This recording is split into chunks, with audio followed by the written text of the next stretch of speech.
dar una plática sobre los primeros auxilios psicológicos, qué son y cómo podemos llevarlos a cabo. Creo que es un tema bastante interesante, sobre todo para el área hospitalaria, ya que nos encontramos con muchos pacientes que vienen en estado de shock o en estado de crisis, y creo que esto nos puede ayudar a todos muchísimo para poder tener una mejor atención con ellos.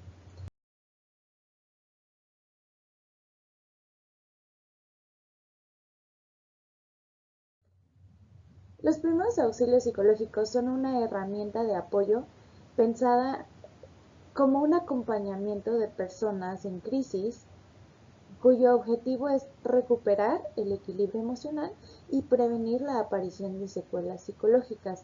En este sentido, estos primeros auxilios psicológicos nos van a ayudar a que estos pacientes que vienen alterados y que vienen en un estado de crisis puedan recuperar su estado emocional natural y que puedan tomar decisiones de mejor manera para poder resolver el problema por el que están pasando. Para empezar, me gustaría que supieran qué es una crisis, porque es muy difícil y hablamos o vamos a estar hablando de una crisis y es necesario que aprendamos qué es realmente una crisis. Según Slekiu, que es uno de los principales aportadores para la intervención en crisis y para los primeros auxilios psicológicos, la crisis es un estado temporal de trastorno y desorganización caracterizado por la incapacidad de enfrentar una situación utilizando métodos acostumbrados para la solución de problemas. Ahora, ¿qué quiere decir esto? Que es un estado temporal, es decir, que un paciente que puede estar en crisis no siempre va a estar en crisis,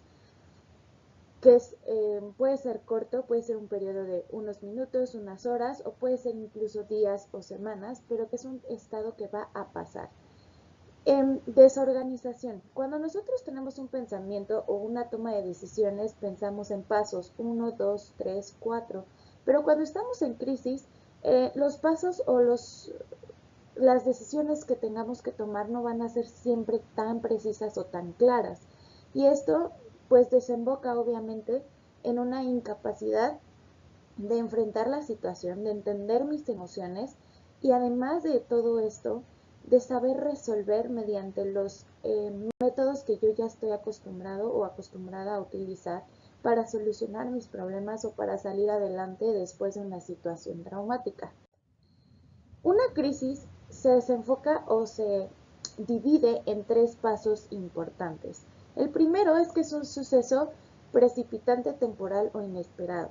No estamos esperando para nada que nos suceda un accidente o que nos den un diagnóstico de una enfermedad. Puede ser terminal o no terminal, puede ser crónica o no crónica, pero el hecho de que nosotros recibamos la noticia de una enfermedad, de una amputación o de un accidente, puede ser, o la de la muerte de un familiar, pues es inesperada y es precipitante, es decir, que se da de un momento a otro.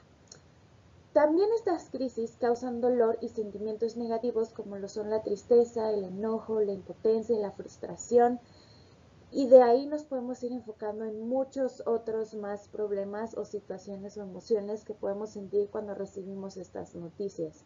Y la tres, que es una pérdida del equilibrio emocional. Es decir, estábamos en un estado de aparente calma o de aparente estabilidad, pasa este suceso de crisis como un accidente, la muerte de un familiar, una enfermedad o un diagnóstico, y entonces viene la crisis y entonces perdemos este equilibrio emocional que veníamos llevando a cabo precisamente por el dolor, la confusión, la tristeza, la irritabilidad y la vulnerabilidad que sentimos en ese momento. Hay dos tipos de crisis y creo que es importante que los veamos. El primero es circunstancial y el siguiente es de desarrollo. Los tipos de crisis circunstanciales tienen que ver con factores ambientales como la muerte de un ser querido, un accidente, una inundación, un desastre natural, un incendio, una enfermedad, etcétera, etcétera, etcétera. Estos son los en los que nos vamos a ir enfocando poco a poco, pero también me gustaría que conociéramos que va a haber otros pacientes con otros tipos de crisis que podrían llegar con nosotros o que incluso estas crisis de desarrollo se pueden juntar con crisis circunstanciales y entonces tendríamos que estar tratando o trabajando estos dos tipos de crisis a la vez. Las crisis de desarrollo tiene que ver con la transición o el paso de una etapa de vida con la otra, es decir, de la infancia a la adolescencia, de la adolescencia a la adultez joven, de un adulto joven a un adulto más maduro y de la adultez normal o general a una tercera edad o a la madurez o a la vejez, ¿sí? Entonces, estas están implicadas en todo el proceso de desarrollo normal que tenemos cualquier persona. Y dado a estas crisis de desarrollo o a estas etapas del desarrollo, tenemos que manejar las crisis de manera muy diferente con una persona que con otra, dependiendo de sus características, y lo vamos a ver más adelante. Todos reaccionamos de manera diferente a las crisis. ¿Por qué? Porque somos personas y somos individuos diferentes unos de otros, aunque nos hayamos criado en el mismo entorno, aunque hayamos nacido en lugares muy parecidos o que hayamos tenido la misma familia, vamos a reaccionar diferentes porque nuestras personalidades, nuestras identidades son diferentes. Pero ¿de qué depende que yo reaccione mejor o peor ante una crisis? Pues depende de la gravedad de la situación con la que yo lo perciba o que en realidad sea. No voy a reaccionar de la misma manera por un choque donde no hubo lesiones a un accidente masivo o un accidente donde hubo riesgo de pérdida humana o que fue muy desastroso o que hubo mucha sangre.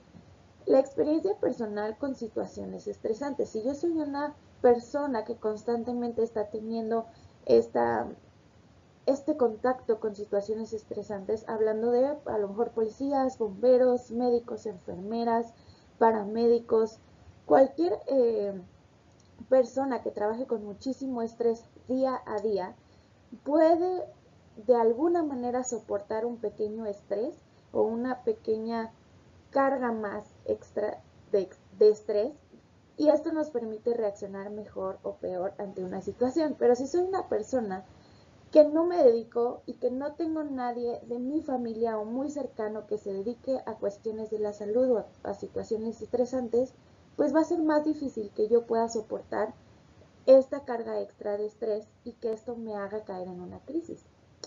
El apoyo que yo tenga o que yo perciba de las personas que tengo a mi alrededor. Si yo creo que mi familia me apoya, que mis amigos me apoyan, va a ser mucho más fácil que yo pueda resolver los problemas y no caiga en una crisis, porque es decir, mis redes de apoyo, mi formación de redes de apoyo está sólida y entonces yo puedo ir pidiendo ayuda para resolver muchas de las cuestiones que pueden estar pasando durante esta crisis.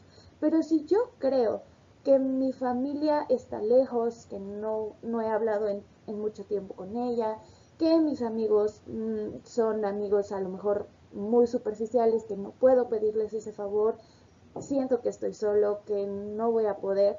Entonces, de alguna manera, ese peso extra recae en mí porque ya no puedo apoyarme en los demás y ya no puedo delegar de alguna manera ciertas decisiones o ciertas acciones que se tienen que hacer cuando estamos en una crisis.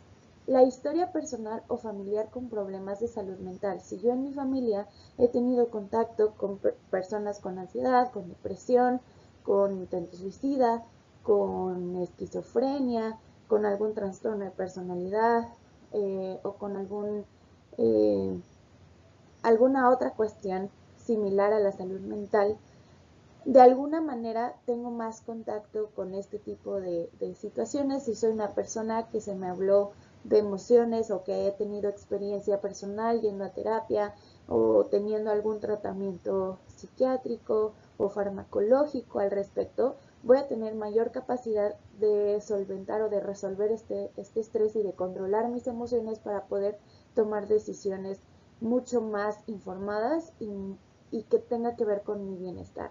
Pero si soy una persona que nunca ha tenido contacto con sus emociones, que nunca ha ido al psicólogo, que en mi familia hay mucho caos y nunca hubo como esta estabilidad o este conocimiento de emociones, pues de alguna manera este estrés o esta carga extra emocional me va a afectar de tal manera que voy a entrar en crisis y no voy a saber cómo resolver ni cómo controlar mis emociones para poder tomar decisiones adecuadas a mi situación y a mi forma de ver las cosas, ¿no? Entonces, creo que eso es súper importante a la hora de empezar a entender o a la hora de hacer una historia clínica a las personas que llegan con nosotros, es importante preguntarles esto. La cultura y las tradiciones bajo las cuales estamos criados o lo que hemos venido aprendiendo con el tiempo, ya sea en el país, ya sea en nuestra familia o en algunos poblados, si es que tenemos gente de algunas comunidades a nuestro alrededor, pues es importante entender que no todos tenemos las mismas tradiciones, que no todos tenemos la misma cultura ni la misma religión y que esta manera de lidiar con estos problemas o con estas situaciones estresantes va a ser muy diferente unas de otras. La edad también es muy importante. Las personas que tienden a caer más en crisis cuando hay un accidente o cuando hay alguna situación traumática como las que platicábamos al principio son los niños y los adultos mayores. Los niños porque hay mucha confusión y porque no tienen tanto contacto con tantas emociones tan estresantes y tantas emociones al mismo tiempo. Entonces, como están confundidos y tienen esta necesidad de sentirse protegidos, y muchas veces quienes están bajo este riesgo, bajo este accidente, bajo estas heridas, son papá o mamá o alguna persona importante con quien ellos se sentían protegidos, pueden llegar a sentirse perdidos, desprotegidos y vulnerables. Entonces, todas estas combinaciones entre las emociones que están sintiendo, que nadie está explicándole nada, que la persona en la que más confía y que siempre lo ha protegido está bajo un daño grave y que además se sienten vulnerables, todos estos son como ingredientes que podemos meter en una licuadora y entonces creamos esta crisis. Entonces es importante que cuando veamos niños que van acompañando a papá, a mamá, a alguna persona cercana e importante, tengamos este tacto de explicarles qué es lo que está pasando para poder disminuir un poco esta crisis. Lo mismo pasa con los adultos mayores. Los adultos mayores, aunque sí entienden un poco más la situación y que han tenido a lo mejor bastante más tiempo en, en relación a tener este contacto emocional con ellos mismos, también existe una sensación de vulnerabilidad, ¿sí? Porque de alguna manera están más susceptibles a algún riesgo, a alguna situación mucho más crítica, cuando los hijos o los cuidadores que tienden a ser más jóvenes que los adultos mayores, están en un riesgo, en un peligro, ¿no? Y más si son personas jubiladas que no tienen pensión y que dependen económicamente de la persona que está herida o que está bajo esta circunstancia, tienden a sentirse más vulnerables y esto pues no les permite de alguna manera tener el control completo de toda la crisis y de todas sus emociones. Entonces, espero que vayamos bien hasta aquí, que no nos hayamos perdido en nada. Vamos a continuar y esperemos que en algún momento podamos retomar si es que hay dudas. Todos contamos con los recursos necesarios para afrontar los desafíos de la vida cotidiana. Si todas las personas en cualquier situación tenemos los recursos mentales y emocionales para afrontar desafíos que se nos atraviesen todos los días, ¿no? Desde me quedé sin gasolina, se me descompuso el carro, me desperté tarde, no sonó mi alarma. Todos tenemos recursos para afrontar estos desafíos que nos enfrentamos todos los días, ¿no? Desde que nos despertamos hasta que nos dormimos. Pero algunos de nosotros vamos a ser más vulnerables en algunas situaciones y vamos a requerir de ayuda adicional, ya sea profesional o no profesional, para resolver estos desafíos, por lo que hablábamos hace rato, ¿no? Las emociones y que es algo que no esperábamos que sucediera y que es algo mucho más grande de lo que nosotros podemos manejar. Si estas crisis, sea cual sea, enfermedad, accidente, pérdida de una persona, pérdida de una parte de mi cuerpo, etcétera, etcétera, etcétera. Si estas crisis hablábamos también o podemos hablar también de violaciones o abusos sexuales, algún delito, alguna riña, algo que esté pasando, que sea una crisis, si esto no se afronta de manera adecuada y en el tiempo oportuno, existe el riesgo de que la persona presente secuelas y problemas psicológicos. Ahora, una pregunta muy común que obtengo cuando he dado estas pláticas es ¿cuál es la manera adecuada y cuál es el tiempo oportuno? La manera adecuada la vamos a revisar más adelante y el tiempo oportuno tiene que ser en el momento de la crisis y no dejar pasar mucho más tiempo de ese primer momento a a una segunda cita o alguna segunda atención ante esta crisis, ¿no? Muchas veces no podemos estar en el lugar de los hechos o en el lugar de la crisis, si hablamos de un accidente y en realidad son los paramédicos los que nos traen a nosotros los casos y muchas veces los familiares vienen en crisis emocional más que el paciente que vamos a atender de manera física. Entonces, el tiempo oportuno sería no más de 2 semanas, ¿sí? No más de 2 semanas o no más de 2 días de esta situación, ¿no? Sea algo que tenga que ser muy rápido. Pensando en 2 semanas, en el peor de los casos, ¿no? Pero lo más inmediato que se pueda va a ser lo mejor que podamos hacer para intervenir.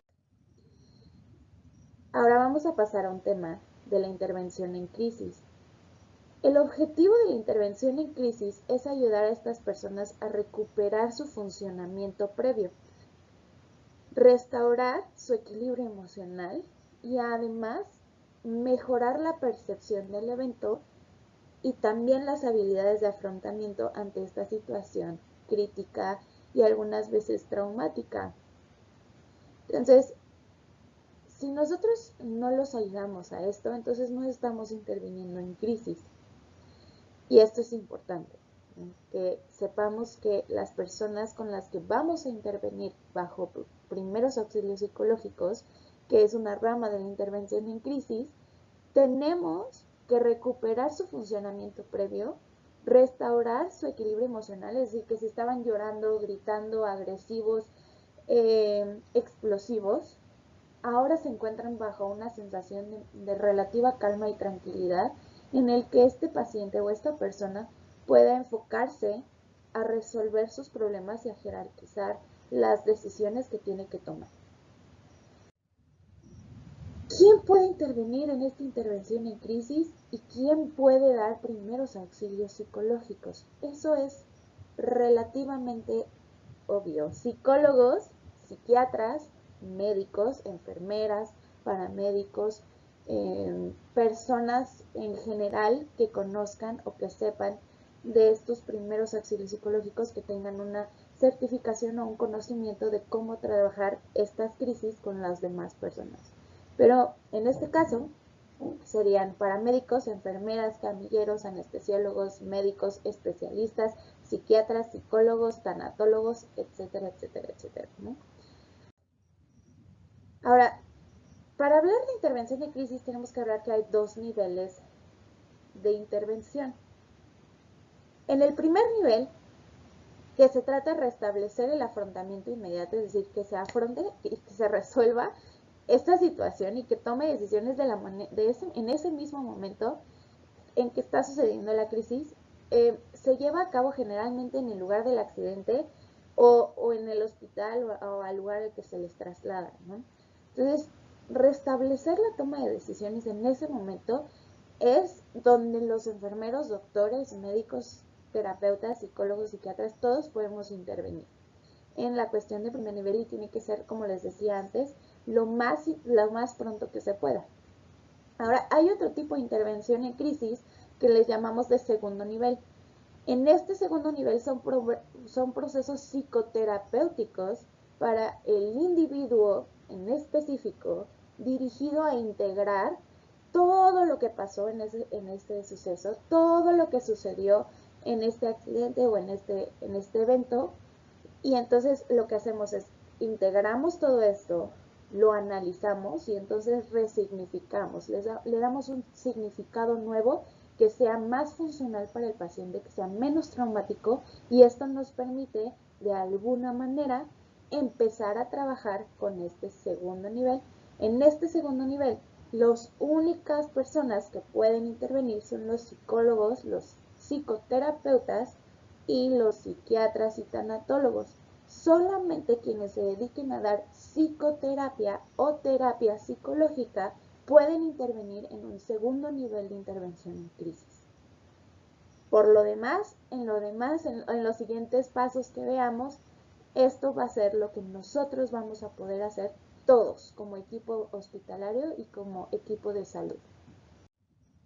Ahora, Ya hablábamos un poquito al principio de la exposición que eran los primeros auxilios psicológicos.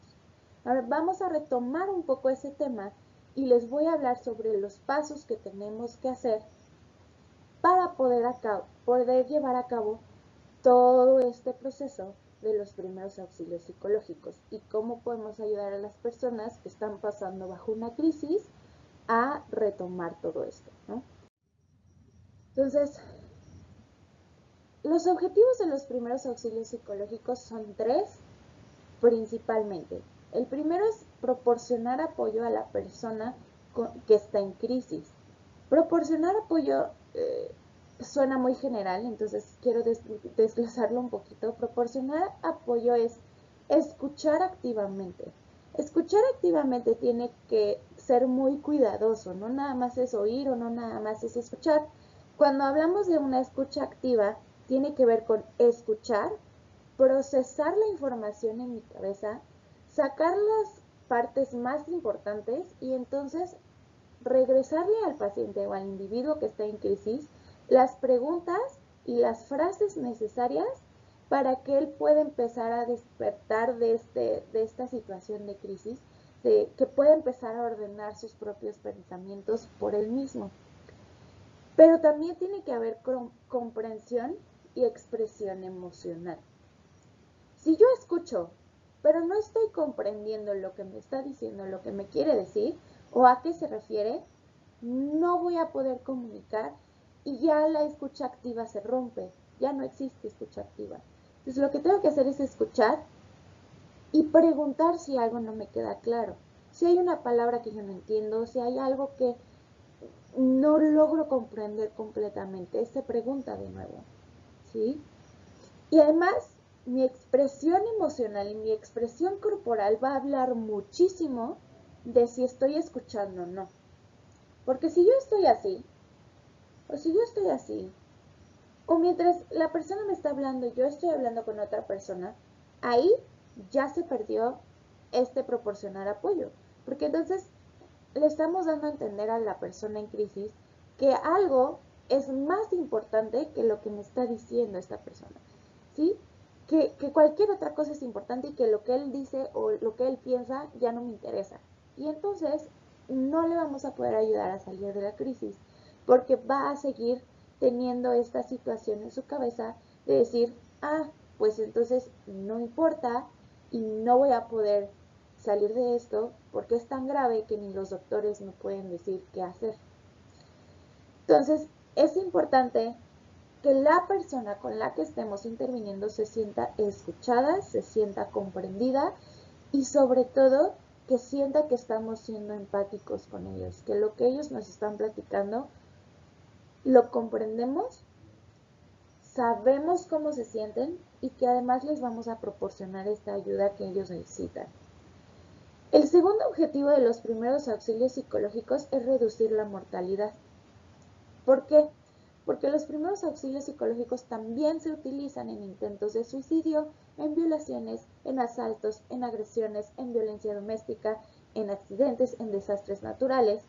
Y todo esto son sucesos tan traumáticos que si no los tratamos adecuadamente pueden llegar al suicidio, ¿sí? Que pueden llegar a llevar al individuo a la muerte, ¿sí? Entonces, así como es importante saber primeros auxilios y saber atención en urgencias y atención hospitalaria, también es súper importante aprender a trabajar o a dar esta atención en primeros auxilios psicológicos, porque con estos primeros auxilios psicológicos lo que buscamos es fortalecer sus redes de apoyo, que ellos vean que hay alguien que puede ayudarlos y que puede apoyarlos, que podemos ingresarlos al hospital y que van a estar tranquilos y que van a estar seguros en el hospital y que van a recibir la atención médica que necesitan recibir tanto ellos que están en crisis como sus familiares. Entonces eso es súper importante, que nosotros le hagamos entender y saber al paciente en crisis o no crisis que estamos ahí para ayudarlos, que estamos ahí para asegurarnos de que reciban la atención necesaria. Y el tercer objetivo es ser el nexo entre el sistema de ayuda y el individuo. Es decir, muchas veces como doctores o como psicólogos o como especialistas en la salud, se nos olvida que los pacientes, que los individuos o que los familiares no son expertos en la cuestión o en la materia hospitalaria. Y esto nos lleva a utilizar lenguaje pues un poco técnico y un poco confuso para las personas, y entonces la otra persona ya está confundida, ya muchas veces algunos se sienten culpables, ya se sienten tristes, ya se sienten frustrados, y darle otra vez esta información confusa incrementa el estrés e incrementa la sensación de ansiedad que, que tienen. Entonces, ser el nexo entre el sistema de ayuda del individuo es que si nosotros vemos que el paciente no nos está comprendiendo, necesitamos proporcionar la información necesaria y orientarlos hacia el lugar a donde tienen que ir. Muchas veces existen personas que se pierden dentro de un hospital tratando de buscar el consultorio o el lugar. También ser ese nexo de un familiar que llega a la sala de espera y que no sabe dónde está y que no entiende dónde está su familiar y con quién tiene que ir y con quién tiene que hablar y cómo está, si está bien, si está mal, si está grave o incluso si está vivo o no está vivo. Todo esto los llena de confusión y puede crear una crisis mucho más grande. Entonces, lo importante es proporcionar información. A veces no la tenemos y es completamente imposible para nosotros dar esa información, pero dar el apoyo y dar o hacerle entender al paciente que en este momento no contamos con la información, pero que se le va a dar lo más pronto posible, es lo ideal. No siempre funciona porque hay pacientes que en este estado de crisis son mucho más explosivos, mucho más irracionales y mucho más erráticos. Va a ser un poquito más difícil con estos pacientes, pero no se preocupen. Lo importante es que sean lo más claros posibles y lo más empáticos posibles. Eso es lo importante de los primeros auxilios psicológicos, o ese es el propósito de los primeros auxilios psicológicos. Ahora vamos a pasar a un tema que es bastante importante, que son los pasos. Ya sé qué son los primeros auxilios psicológicos, ya entendí que es una crisis, ya entendí por qué se dan las crisis o cómo es que no todos caen en crisis, ya entendí que mi papel es en el momento o en el instante o en el momento más adecuado que se pueda para esta persona y no realmente en una psicoterapia. Ya entendí eso. Ya entendí que mi objetivo es ser empático y tratar de darle el mejor mensaje y tratar de darle tranquilidad al individuo. Eso ya me queda claro. Ahora, ¿cómo lo hago? Bueno, estos pasos para la intervención en crisis son 5 y los vamos a ir platicando paso por paso, poco a poco. Y lo que vamos a hacer es justo, voy a darles algunos ejemplos o algunas frases que puedan utilizar para poderlos llevar a cabo ya ustedes en su práctica profesional o en el lugar de urgencias o en el hospital, ¿sí? El primer paso para la intervención en crisis es realizar contacto físico y psicológico. Muchas veces el contacto físico no tiene que ver nada con tocar, ¿no? Y yo tendría bastante más cuidado con tocar a una persona que está en crisis. Entonces, ¿qué tiene que ver el contacto físico y psicológico? Bueno, tiene que ver con una presentación, con la escucha activa de la que hablábamos anteriormente y la empatía que también hablábamos anteriormente, ¿no? La presentación al contacto físico va así. Hola, ¿cómo estás? Me llamo Victoria, soy psicóloga y trabajo en Cruz Roja. Estoy aquí para ayudarte. ¿Me puedes decir qué pasó? ¿Se fijan? Yo me presenté. Sé que no es un momento fácil para la persona y todo el tiempo voy a tener contacto visual con este individuo o con este paciente. ¿Sí? Muchas veces no nos van a contestar de primera instancia. ¿Qué podemos hacer en estos casos? Bueno, ahí va, siguiente ejemplo. Imaginemos que es una persona que está en crisis, que está sentada en la sala de espera y que no presta atención y que ya han ido las enfermeras o que ya han ido varios doctores y que no contesta y que no entiende dónde está, que está confundida. Pues lo que podemos hacer es, hola, me llamo Victoria, soy psicóloga y trabajo en Cruz Roja. ¿Me puedo sentar aquí a un lado tuyo?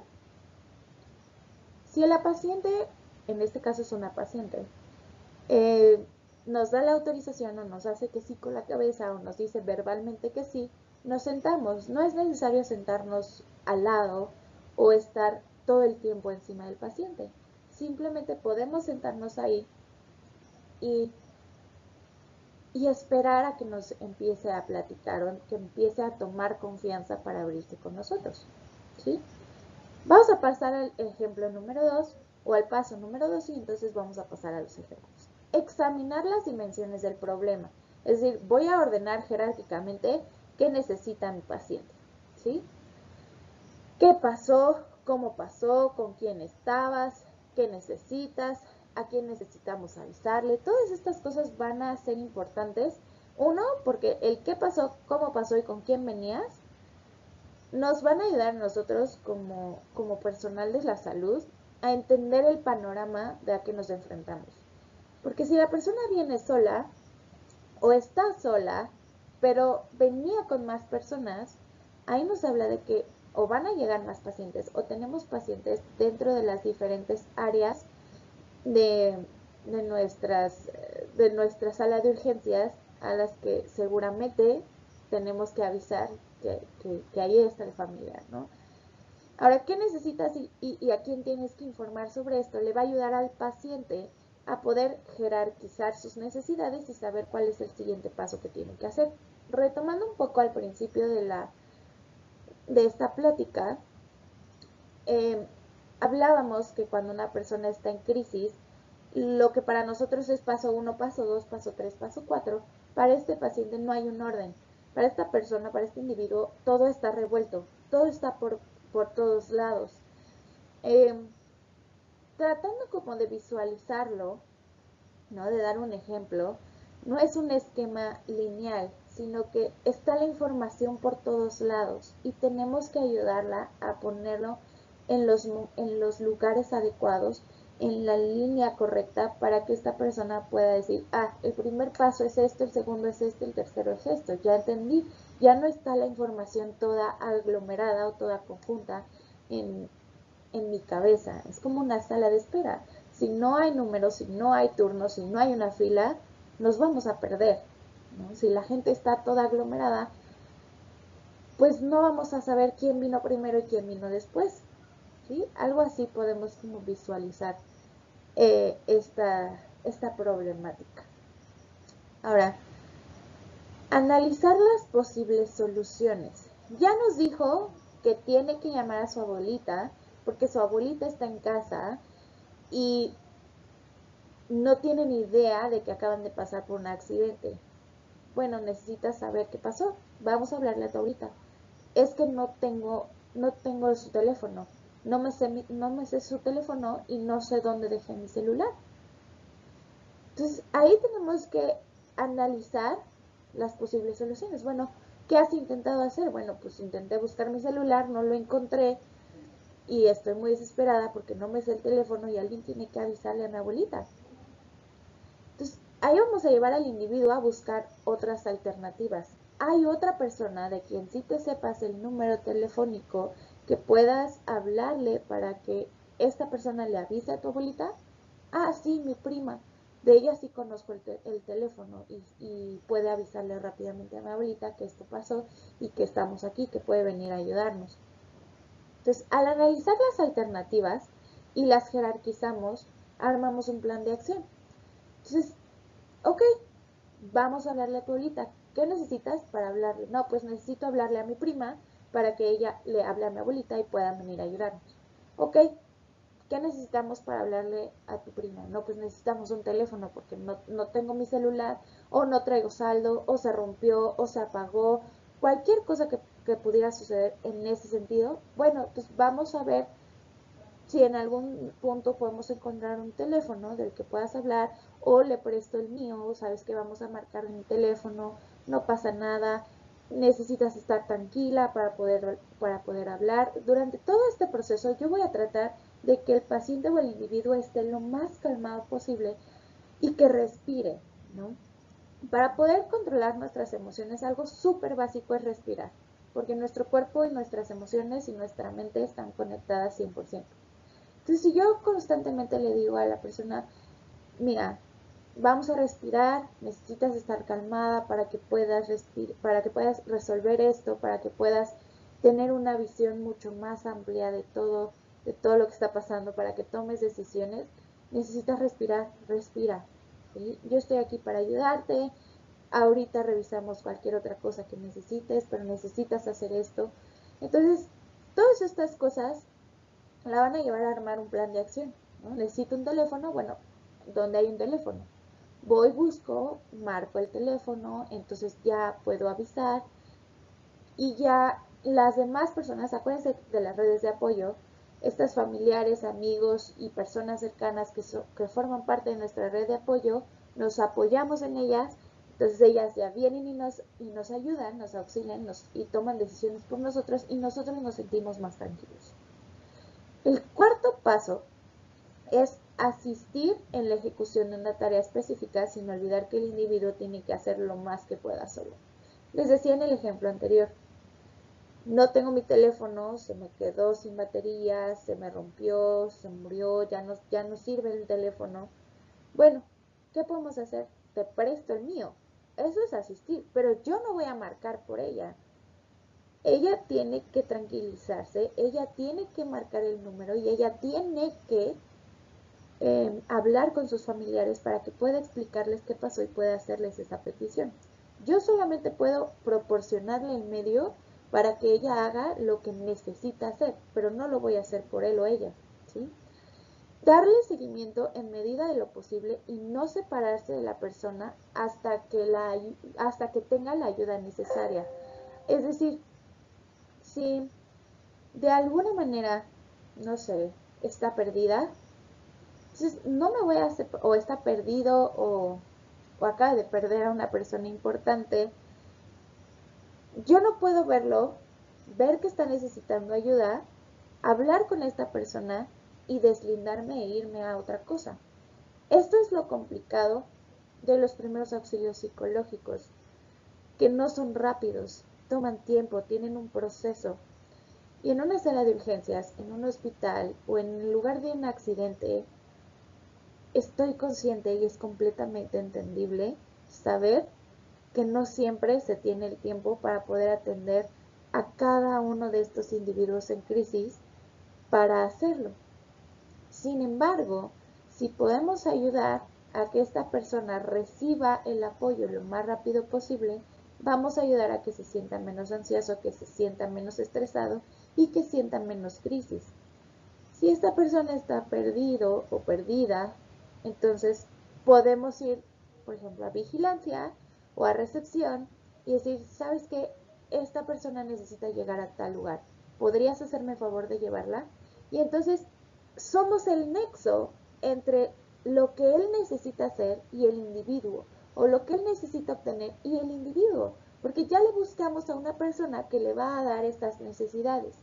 ¿Sí? Necesitamos ir a psicología, necesitamos ir a trabajo social. ¿Qué necesita hacer para obtener o a dónde necesitamos ir para que este individuo obtenga la ayuda que necesita en ese momento de crisis?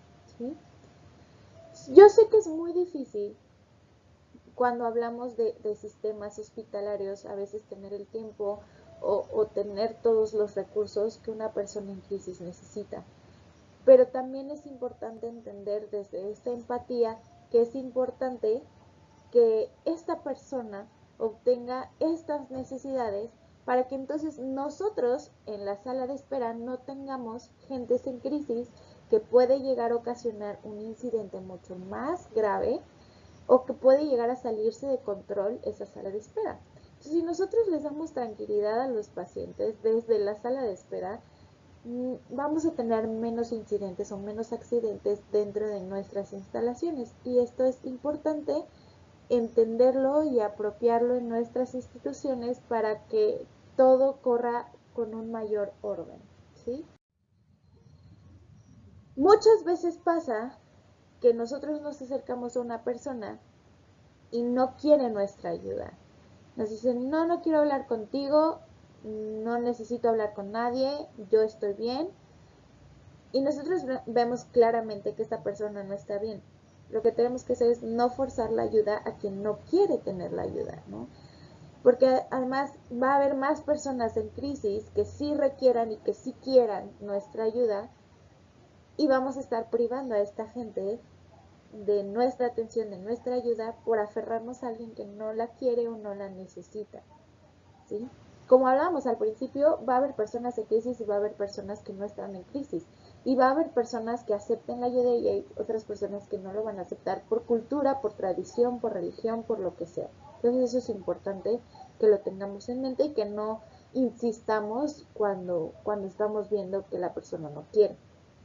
Hay un caso especial o hay casos especiales donde tenemos que ser cuidadosos con este punto. Por ejemplo, en intento suicida, en violación, en abuso sexual, en violencia, la mayoría de las personas no va a querer nuestra ayuda. En el caso de los suicidas o del intento suicida es porque en su percepción ya intentaron todo lo que tenían que intentar y ya pidieron toda la ayuda que podían pedir y que no ha tenido éxito y que no la han encontrado y por lo mismo no quieren tener la ayuda, ¿no? Están cansados de que la gente intente ayudarlos y no tener la ayuda que ellos quisieran tener. En el caso de un abuso sexual, de una violación o de la violencia, tanto en la familia como en la pareja, hay un sentimiento de culpa bastante grande, que el aceptar la ayuda es aceptar que están cometiendo un error y que el error es culpa suya. Entonces lo importante aquí en estos casos es tratar de hacer que se sientan lo más cómodos posibles con nosotros, insistir.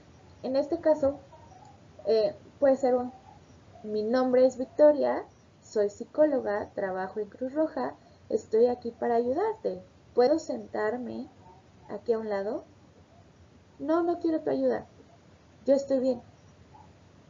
Bueno, yo observo que estás un poco alterado, que estás respirando fuertemente y que tienes muchas lágrimas en los ojos y eso a mí me habla de que no estás bien.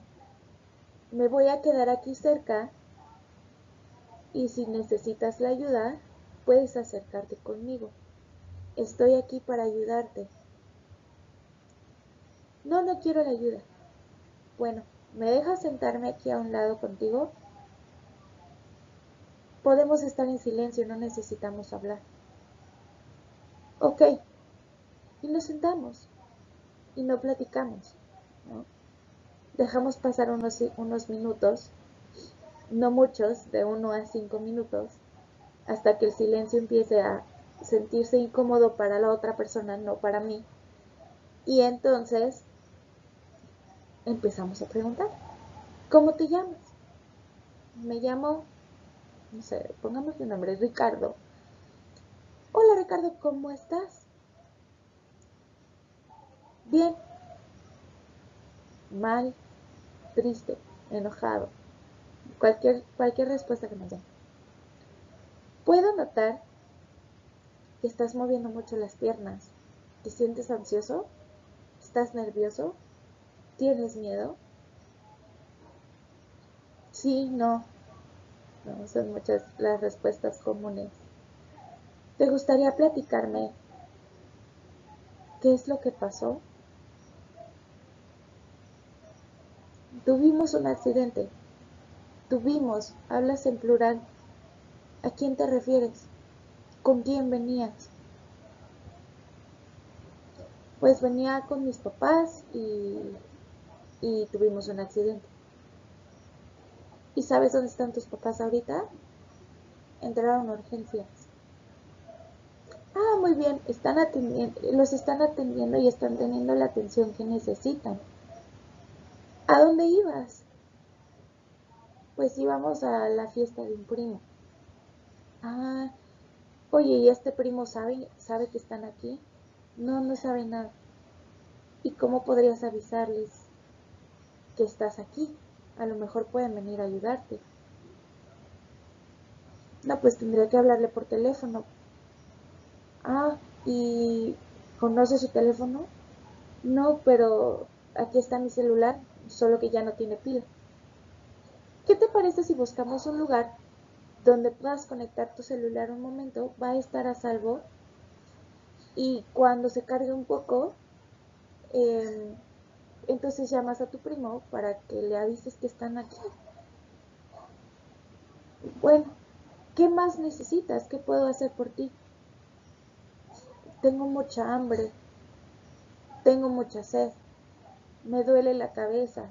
Cualquiera de estas cosas puede suceder, ¿no? Ok, vamos a algún lugar donde podamos o donde puedas eh, tener esto, ¿no? O pedimos agua o pedimos alguna barrita de cereal, algo con azúcar. Digo, ustedes que se dedican al área hospitalaria mucho más de lleno sabrán qué hacer, ¿no? Con una persona en shock.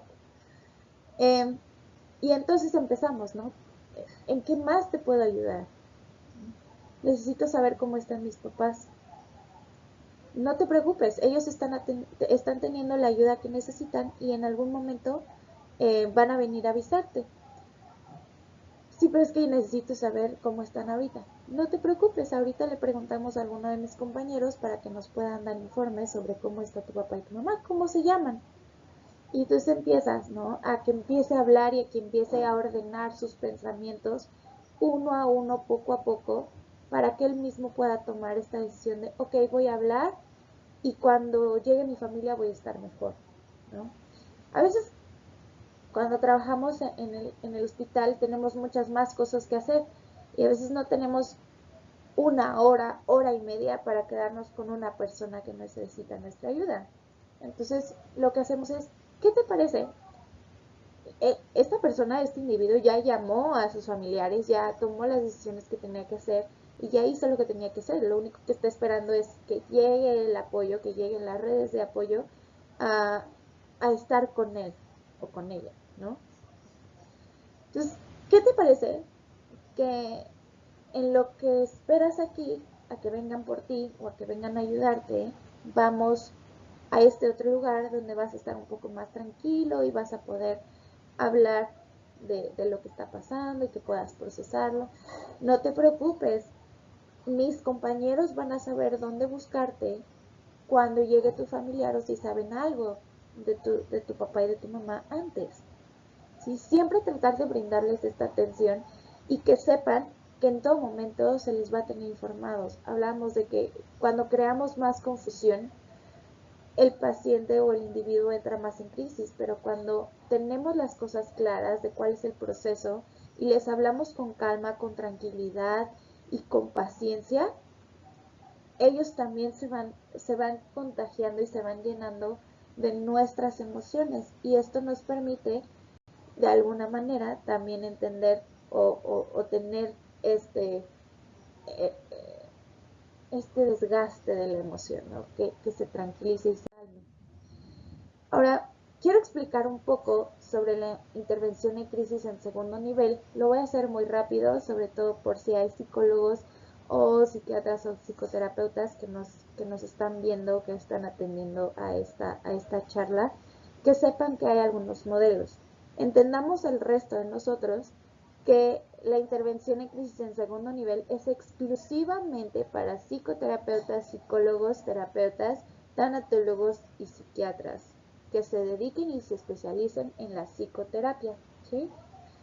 Entonces, en, este, en esta intervención de crisis en segundo nivel se refiere a un proceso de terapia breve, es decir, que no nos va a llevar las 10, 12, 15 sesiones que estamos acostumbrados, tiene que ser algo rápido, que tenemos que sacar en un máximo de 8 sesiones y se acabó, que va más allá de la restauración del enfrentamiento inmediato, o sea, ya no va a ser el proceso que teníamos antes o el ejemplo que les di antes, ¿no? Eso es cortito y se enfrenta y se toman decisiones, sino que se encamina hacia la resolución de la crisis, a resolver el problema y a adquirir el dominio cognitivo, es decir, que yo pueda entender y que tenga la capacidad de analizar la situación y de darle un significado diferente para entonces poder integrarlo a mi vida establecer un aprendizaje, un crecimiento y que pueda tener una disposición hacia el futuro. Si lo que tuve fue un accidente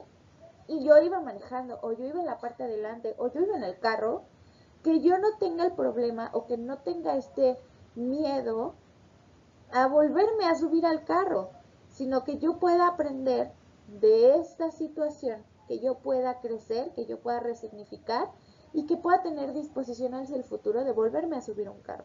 ¿Sí? Y como es de muchos ejemplos, ¿no? Pero este es un ejemplo. Muy bueno, y para llevar a cabo esta evaluación que tenemos sobre eh, el segundo nivel de intervención en crisis, nosotros utilizamos algo llamado un modelo CASIC.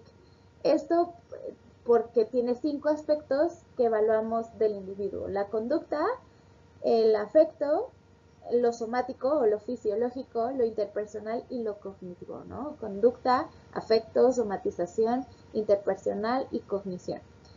Voy a explicar un poquito más de este modelo que se utiliza mucho en la intervención en crisis en segundo nivel para poder quedar un poquito más claros para aquellos que se dedican a la psicología y a la tanatología y a la psicoterapia, recordando que esto es súper importante retomar únicamente para los terapeutas y los psicólogos, y para el resto del demás personal del hospital serían los pasos que vimos anteriormente, ¿no?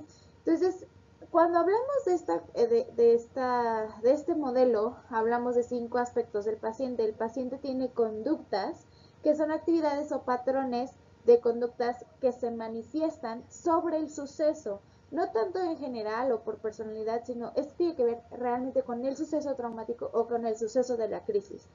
Y para retomar un poco esta cuestión de las conductas, tiene que ver con la presencia de conductas autolesivas, cortes, golpes, quemaduras, etcétera, etcétera, etcétera, que podemos tener hacia nuestro cuerpo.